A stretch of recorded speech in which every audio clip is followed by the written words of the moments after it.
what's up? Welcome back to another episode of Visual Effects Artists React. Today's gonna be fun because we have the return of our most savage of guests. Adam, thanks for joining us again.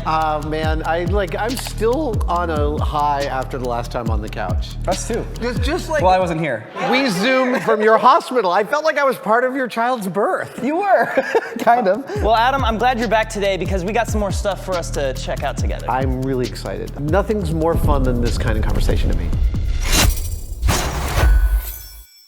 So yeah, let's kick things off. I got a little clip here. Have you heard of Xtro? Came out in 1982. No. Xtro. It's a cosmic horror film, and it's got classic, janky 80s prosthetic effects and whatnot. But there's one shot here. It reaches into your subconscious and just hits it just right.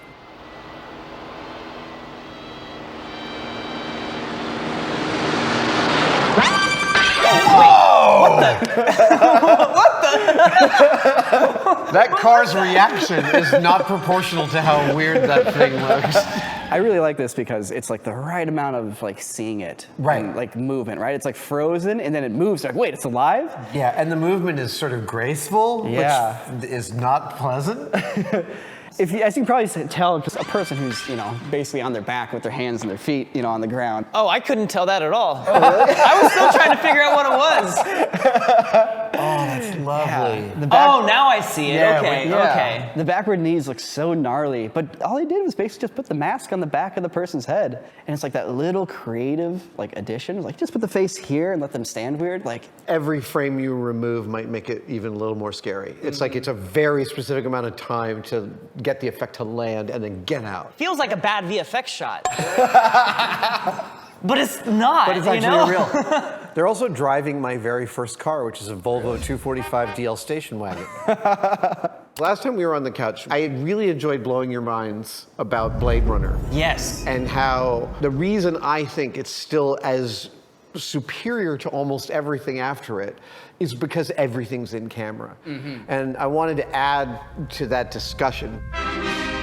2001, it still looks incredible. And I kind of already knew this, but I hadn't thought of it as in camera, that when Kubrick would shoot his moon plate, he wouldn't develop it. He would take notes on where the moon was in this plate and take that film in which the left side was unexposed and keep it in a vault for up to a year and a half, and then shoot the spaceship on the same piece of film. So every piece of film you're seeing in 2001 is a first gen shot. wow. Wait, Oh, so he doesn't have to wait. reprint and deal with all the quality loss going through. Wow. No, yeah. But that requires a lot of forethought. It requires a lot of forethought and a ton of experimentation. Okay. So before they even execute the shot, he's having them run it with every lens at every exposure and every kind of lighting setup. He wants to see all the options, and then he's saying, yeah, okay.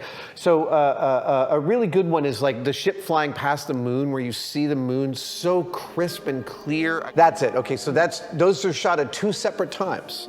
But exposing the same piece of film. Is that a painting in the background or a giant physical prop with That's a light? probably a light. Every account you read of this time is that he's having the effects crew, before anything gets executed, running through every permutation of parameters that Kubrick and his team can think of. And then he's picking what he likes. And I think that one of the reasons he was able to increasing his skills and duties on the show was because he was able to iterate really fast and really able to come to clarity about how to take these elements and combine them in a way that made sense. And 2001 feels like a nature documentary being shot about spaceships. Yeah. Everything's so crisp and so clean and so pristine, which is so incredibly rare for visual effects. Dealing with shining light through one piece of film onto another piece of film onto another piece of film and projecting onto another piece of film, and it's like taking a VHS tape and recording. That analogy doesn't work either anymore. I asked John Knoll, with all the new technology, is there one piece of technology he's happy to never touch again? And he's like, the optical printer. They had a staff of 4 to 6 people at ILM, if I remember correctly, whose only job was color timing. Oh my God. The compositor. That is a philosophy of filmmaking. It's not the only way to do it, as evidenced by what you can do when you don't have motion control and you're making, a really early space film. How are these spaceships held up? Are they just held up on a black stand? Oh. Some sort of thing that's not reflecting the light? Exactly. If it's all being done in camera, then we should be able to see the thing that's holding the ship, right? Yeah, no. They're making it too dark, and they're also, by the way, each of these moves is a camera move. That's right. There's nothing on a motion-controlled dolly. He is making them push that dolly until he looks at the dailies and there's not a single jostle or jiggle going on. Yeah, it's astounding. What's up guys, Jordan here. You know I'm all about taking care of my gut. I'm obsessed with what I'm putting into my body. Thankfully today's sponsor is Grüns. It's a daily grain supplement that packs superfoods, vitamins, prebiotics, and real fruits and veggies into one delicious gummy. It's actually really good. They have real fruit in it. There's goji berry, there's some acai, there's some pomegranate in there. They're sugar-free, dairy-free, and they're vegan, which means they're perfect for Matt. I can't eat milk. Let's see if I enjoy the taste. Right? Most generics only give you 7 to 9 basic nutrients. Grüns delivers 20 plus essential vitamins and minerals, so you're actually nourishing your body, not just checking a box. Wait, that's a vitamin? That's a vitamin. Oh, I just thought it was candy. For me, it's not just about checking off a wellness box. I take Grüns because I actually feel the difference. Less bloating, more regular digestion, and consistent energy throughout the day. I can't stop eating these things. Well, until the appropriate serving size of 8. Which is conveniently how many are in one bag. I wish it was tomorrow already, so I could have another bag. If you're anything like Matt and Jordan and can't stop eating Grüns, then click the link below and get 52% off your first package of Grüns. Let's get back to Adam Savage's stories. This is all a precursor to talk about one of my all-time favorite movies, which is Brazil. Love Brazil. When Brazil came out in 1985, it showed in New York City at the 8th Street Playhouse for 7 months, and I was the projectionist. Really? Oh, wow. Wow. So Yeah. you Wow, watched this yeah, movie a personal lot. history with So I can tell you, I can see the cigarette burns, and I know where the changeovers are in this film intimately. I don't know if you know some of the fracas with Universal Studios about Brazil. No. So Sid Sheinberg, who was the head of Universal Studios at the time, hated Brazil. Really? Hated it. Not least of which because Terry Gilliam is a happy troll. He called his production company Poo Poo Pictures, and the logo was a dude taking a shit, and it was on the stationery, and he just enjoyed knowing that the Universal execs had to deal with this and not have a problem with it. So Sid Sheinberg hated Brazil and wouldn't release it. Really? Refused to release it. Terry Gilliam had to sneak into the LA Film Critics Award where it won. Wow. And that shamed Sid Sheinberg into releasing it. Wow. And then Sid Sheinberg took all the dailies, printed his own set, and hired 2 of his own editors to cut his version of the movie with a happy ending. And so Brazil shows up on television, and I turn the channel on, and I know within 1 second that I am not watching the version I know. Huh. Because I know every take, I know every cut, and I realize within about 10 seconds that I'm watching Sid Sheinberg's happy ending cut. Wow. And it's terrible. It doesn't make any sense. That version is viewable on the Criterion Really? disc. Oh my God, wow. I got chills. I'm so happy with Criterion for doing that. This is a film in which every effect is in camera. Was that a doll earlier? Yes. That's a This is a doll. Wow. These shots are all practical. The thing about this doll is it's a clockwork running like this. Really? And they're over cranking. Or are they just like throwing it and recording it in slow They're motion? running it on a line. Wow. And they, in order to get the wings to flap right, they put lead weights in the arms to get a little extra push on it. But this is all just basically a wind-up toy being thrown on a wire. It's pretty amazing. It's amazing they're getting like the layers of atmosphere. Are those real clouds or are those like cotton swabs? That's a great question. You know, Gilliam's operating on a tight budget. This is all done in a few days on a set with a bunch of, chicken wire with cotton balls stuffed in it and large painted backgrounds. Those are some very realistic looking clouds. Right? For being just a bunch of cotton. No, I know. Or, I guess smoke machines are a thing, so Yep. I assume they're adding a bunch of smoke machines in there too. But the color between the smoke machines and the cotton matches like flawlessly. Have you ever worked with a high-speed film camera? Like film, not just, obviously you've done slow-mo. A couple of times on commercials, I worked with them. It was terrifying. I mean, because you have like 10 seconds. Yeah, I guess for the audience, these days you're used to doing slow motion on your phone or with a digital camera. Worst that happens is you run out of hard drive space, And like, for example, when National Geographic did the great white sharks jumping out of the water, they pioneered the method where you just are constantly recording, but erasing the last 10 seconds as you record the new 10 seconds, so they can capture something happening that's always be rolling. That was a special feature you could add to cameras that came out during the production of Mythbusters. And it was really nice because it meant that you could rewind past your button on if there was something mission critical. But that was a brand new thing, and it was blowing people's minds because before that, it was film cameras for slow motion. And to capture real life in slow motion, you need to take frames very fast. And that film is a limited length. It's a limited length, and it's got to speed through that film game. Yeah. This is Jonathan Pryce, a wonderful Shakespearean actor. He's been in a million things. At this point, I had only seen him in Something Wicked This Way Comes. He wore a full costume, and they were foldable, and he could walk and fight. Just a couple of months ago, a tested member saw that Prop Store had the harness for these wings for sale. Really? It's one of one, and they bought it and sent it to me. Wow. So it is in my goal this year to replicate those wings. They were made by a bloke in London who still hasn't responded to my Facebook request, but I'm dying for more information. I want to make those, and I want to make them function. The film includes a ton of dream sequences. Originally, there was many more dream sequences planned, but when they got into the edit, they ended up combining a bunch. And there was actually some really spectacularly weird dream sequences that they never executed. This is forced perspective. There's a kid wearing the costume, and they've got a large actor wearing that, and they're playing around with forced perspective. And the kid does really great. There's a master shot of here where you get to see this what must be a teenager kind of terrified.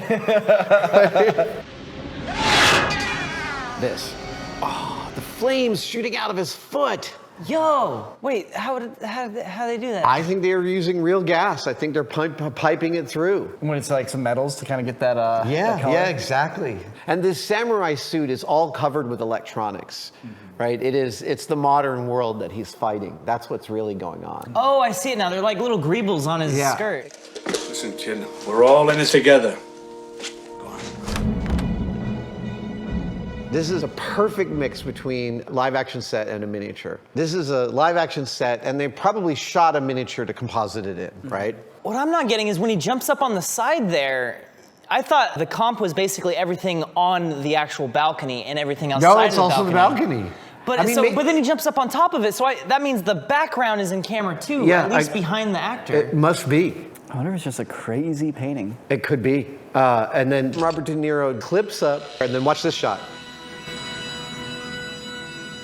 Wait, that was a little army man. Yeah, so cool. That's it. That's an army man. But you buy that shit so fast. I tell you, I watched 7 months of New York audiences taking in this movie, and everyone's, as he does that. Every single time. Jump, clip, drop. Nothing makes me happier than that shot. It's completely impossible. I feel like there's a rule in cinema that if you have a shot looking down to a canyon of a city and it's a matte painting, you need to have at least one bridge between buildings with some vehicle just slowly moving across. Oh, wow. It's right there, you know? Yep. Every movie with any looking down to a city street and the buildings, there's always a bridge with a vehicle moving across it. So every single time there's someone looking at a storyboard and then they blow up a shot and they're thinking about it, the director's like, I'd like something moving on that. Yep. So this is a grain mill. Oh, really? I was wondering, because these are crazy sets with so much detail. And they found a grain mill and then they built all of this stuff into it. Wow. Right, and these are parts of some grain silo kind of thing. Just spectacular. I had spent so much time nerding out on these tiny television screens with a big Fresnel lens in front of them, which is a conceit throughout the whole film, and that no computer screen is bigger than about 5 inches, but they have these big... Later on, he gets help from Jonathan Pryce, and the camera pans around and his face is magnified by one of the lenses, and it's spectacularly funny. You know, that's an aesthetic that I kind of miss. Is we don't have curved screens anymore because we don't have vacuum cathode ray tubes anymore. And so the old-fashioned, back in Alien or other spaceship films or this, everybody has the curved glass screens because you gotta, not have it collapse under vacuum. Yeah, and that's just gone now. So many problems. The Pip-Boy I got has a vacuum form curved screen over the top of it. Yeah. So this is the Messerschmitt. That's a real car. Yeah, exactly. The jet engine on the back was an add-on by the art department. I am deeply obsessed with microcars. I just love the tinier the car, the happier that I am. So we get this wonderful shot, but it looks a little bit fake, and it turns out it's totally fake. It's a guy selling models of the apartment complex. And that definitely is a matte painting on the right, I think. Yeah, it's gotta be. Yeah. Oh, there's your bridges. Tons of bridges. You kind of see there's a bit of shake between the matte painting in the foreground there, where that bottom bridge goes down. It looks like there's a little bit of shaking there. Your eyes are sensitive. That's great. And this movie comes out in '85. Batman '89 comes out. Yeah. And Anton Furst, who's a wonderful designer, gets a ton of props for the design of Batman '89. But I have this big issue in that I don't think Batman '89 looks that great. I don't feel the scale of the city. They all look like models and composites to me. And in this, the cell to me is 100% right away. Especially with also all the posters, top security holiday camps. Luxury without fear. Fun without suspicion, relax in a panic-free atmosphere. This film is packed with posters. At one point in my projection booth, I was sitting in there in 1986 reading Carlos Castaneda and making lists of every poster in the background of Brazil. Sam, it's time for you to grow up and accept responsibility. Man. Her skin is so stretchy. And he's like clipping it onto this like halo vest she's wearing. Such a good effect. Just a bunch of, what is it, like just a bunch of latex painted onto his skin? Yeah, exactly. And he's doing most of the work with his hands. You know, he's sort of slowly revealing, making it feel like it's leathery. Oh, you're right.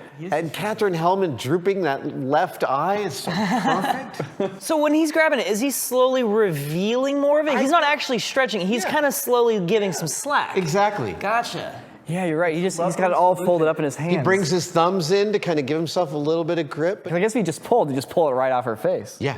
Part of the film's conceit is that she's having a plastic surgery contest with her best friend, and she's going with the physical manipulation, and her best friend is going to, quote, the acid man. The acid man. And that comes into play later. Yeah. So every time he goes to have lunch with his mom, Ren, her friend has more and more bandages on her face. Okay. And then at the end of the movie, they had her funeral. Now, oh. Whoa. It's so good. Yeah. What is It's just that? like, it goos in all the right ways. Is that gelatin? Yeah, I think so. Oh. Which is probably like they bring it out of the freezer and then they wait. Right? I want to go to the torture sequence, which is shot in a giant silo. This is one of my favorite pullbacks in film. Yo, dude, sense of scale. And apparently it was horrible to shoot here, right? It's like giant, airy, cold. dangerous. Dangerous, right? And the camera dolly track's built right into the platform. And they know exactly how far back to go without revealing the top of the cooling tower. They're like, how high off the ground are they? There's like- no railing there, and that's a big drop. Yeah, it's like 20 feet down. Megalopolis. Francis Ford Coppola, he had raised sets with nets so the actors would feel the tension. I kind of love that. I do kind of love it too. I kind of love that. You know, for all the hate Megalopolis got, I kind of actually really love it.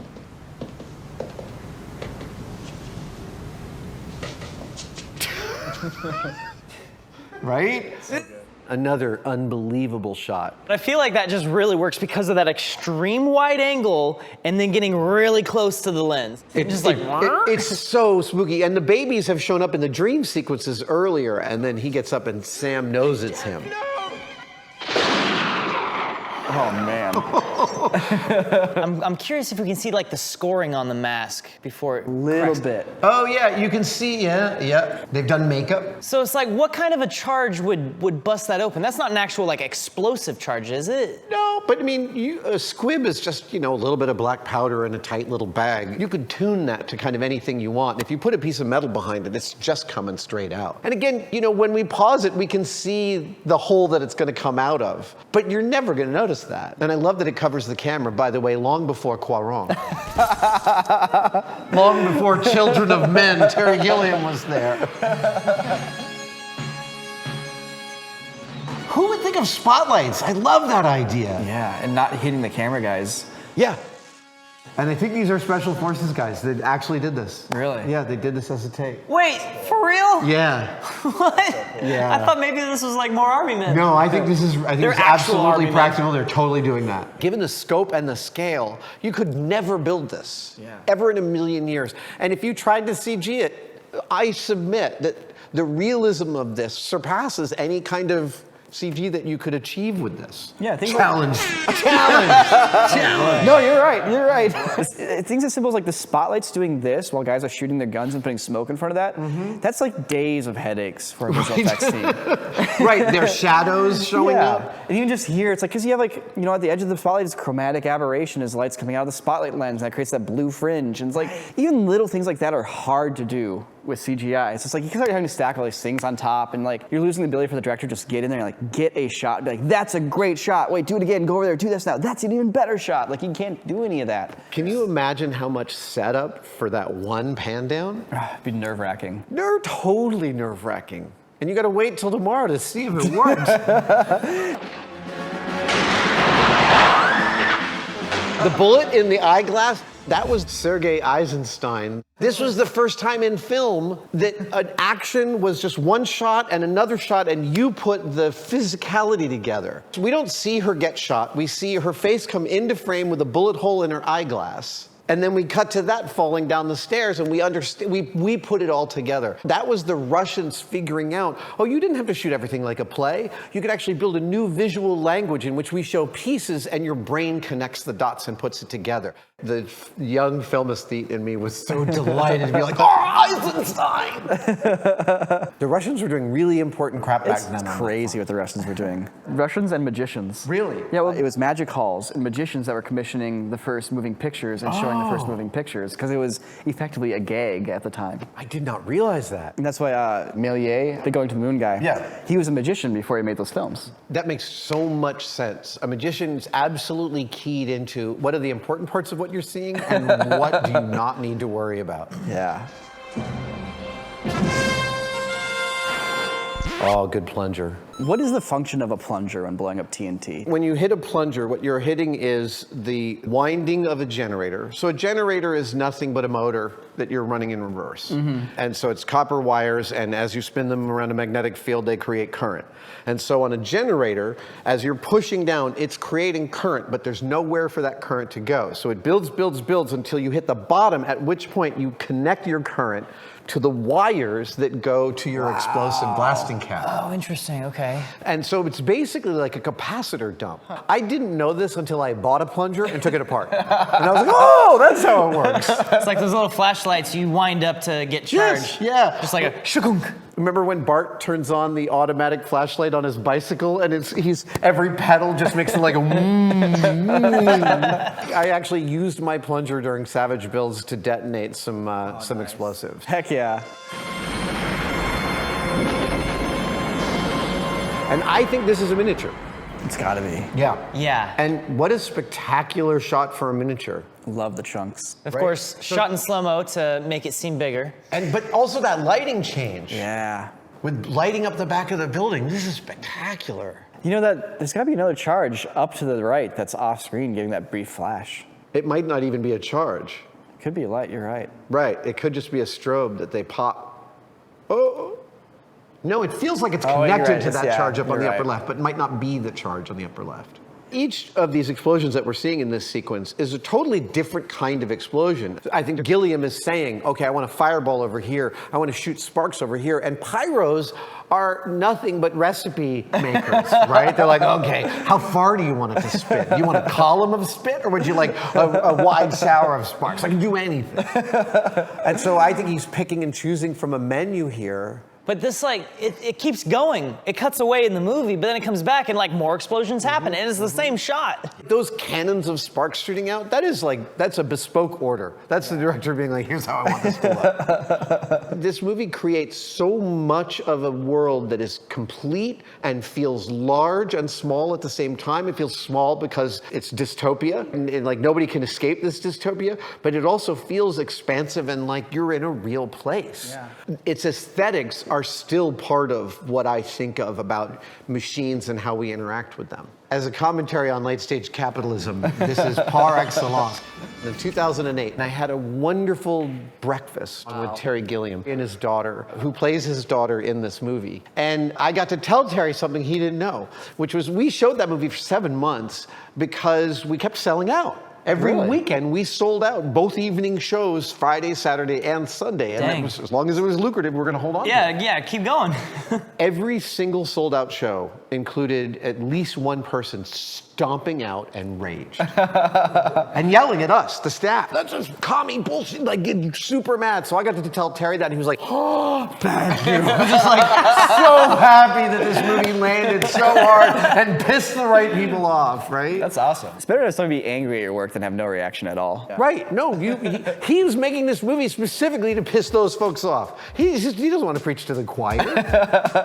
I love what you guys do. I love the energy and creativity and irreverence you bring to it. So it's just an honor to sit on your couch and shoot the breeze with you. Tested. Go check out the YouTube channel Tested. My YouTube channel Tested. We put up a video every single day. Which is nuts, by the way. It does feel nuts. I don't know how you guys do that. Like, I legitimately, I'm like, every day. It has been really cool seeing you go on this journey from the world of television to the world of YouTube and seeing you find your voice on YouTube along with your team. Adam, thank you so much for joining us. Thank you so much. I will see you guys sooner. Yes. And come up to, I don't know why I was going to go to the other hand. It felt like this, like I should do this. There we go. There we go. Love you guys. See you very soon. Likewise.